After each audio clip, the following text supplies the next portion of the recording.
안녕하세요. 동탄의 두 번째 영상입니다. 2023년이 시작된 지 얼마 안 된 것 같은데 벌써 4월 말로 접어들고 있네요. 나이 때문인지 아니면 다른 이유에선지 시간이 엄청 빠르게 흘러갑니다. 재미있고 즐거운 일을 할 때 시간이 후딱 지나가잖아요. 행복해서 시간이 빨리 간다고 좋게 생각하며 하루하루 살고 있습니다.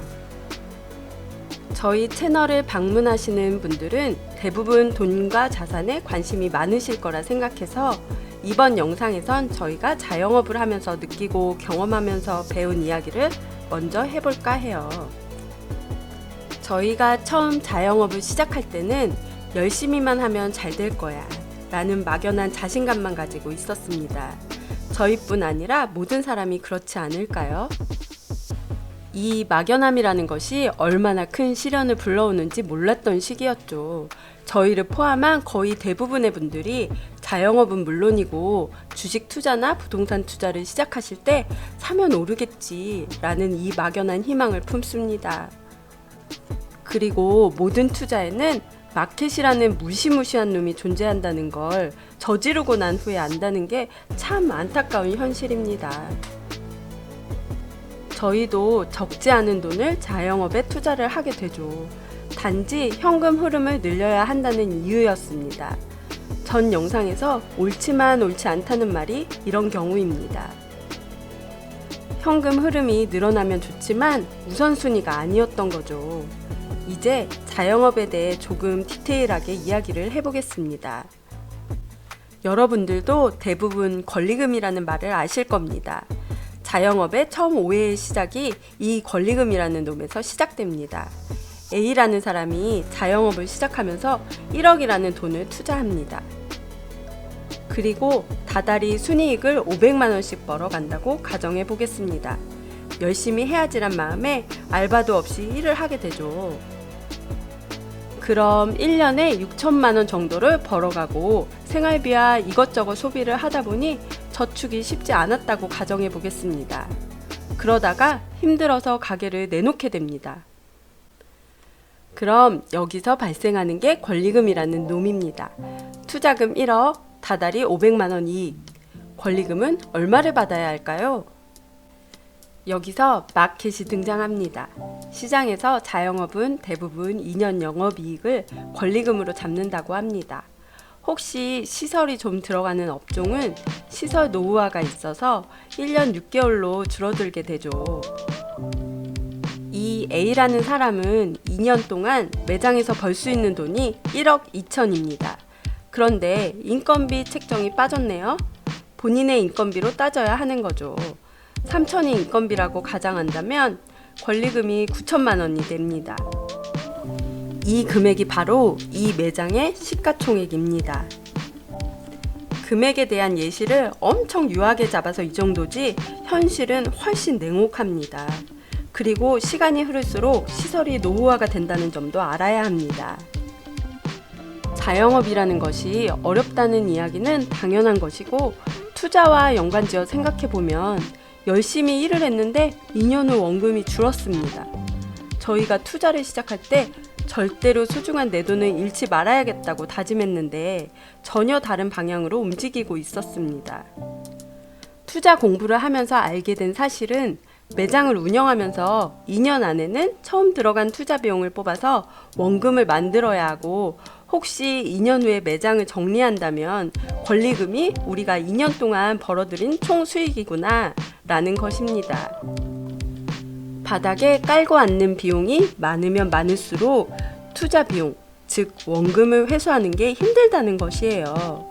5년 안에 투자 원금을 회수한다면 권리금은 5년 동안 우리가 번 수익이 되겠죠. 물론 권리금이 줄어들 확률이 높아집니다.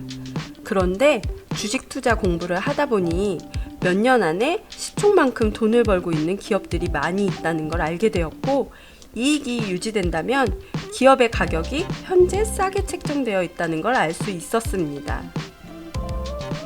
그리고 최소한 자영업에 대해 공부가 되어 있지 않은 저희보다 대기업의 오너들이 경영을 훨씬 잘할 거다라는 걸 인정하게 되었죠. 처음 실수를 인정하게 된 순간이었습니다.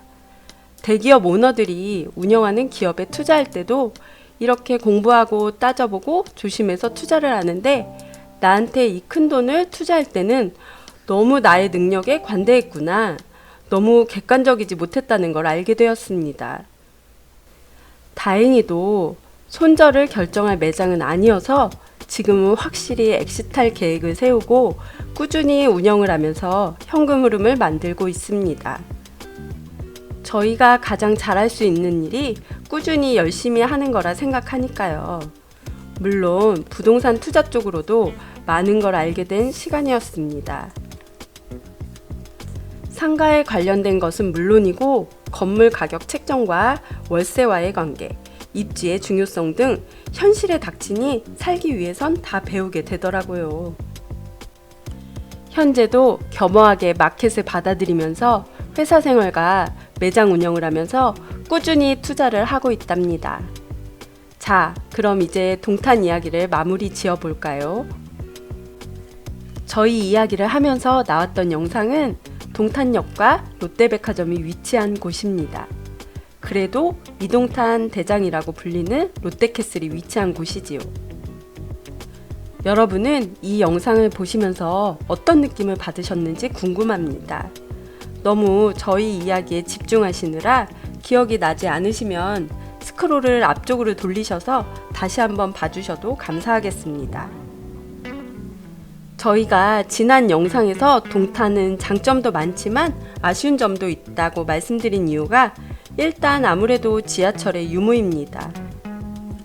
동탄 롯데백화점을 방문해 보시면 명품 매장을 비롯해서 매장들의 퀄리티가 굉장히 고급스러워 보입니다. 하지만 저희가 방문했었던 때가 주말임에도 불구하고 백화점 내부는 물론이고 주차장 역시 굉장히 여유로웠습니다. 이용하시는 입장에선 좋을 수도 있지만 운영을 하는 입장에선 그렇지 않을 것이 분명합니다. 그리고 동탄 내에서의 이동 또한 모두 자차를 이용해야 하는 점도 유동 인구의 접근성에 한계가 있다고 생각합니다. 현재 이야기를 하는 거니 인덕원 동탄선 이야기는 배제하도록 하겠습니다. 한 가지 더 아쉬운 점을 이야기해보자면 아이들의 교육 여건입니다. 물론 만족하시는 분들도 많을 거라 생각하지만 분명한 건 초등학교를 졸업 후 이사를 고민하시거나 직접 이사를 하시는 분들이 계시다는 겁니다.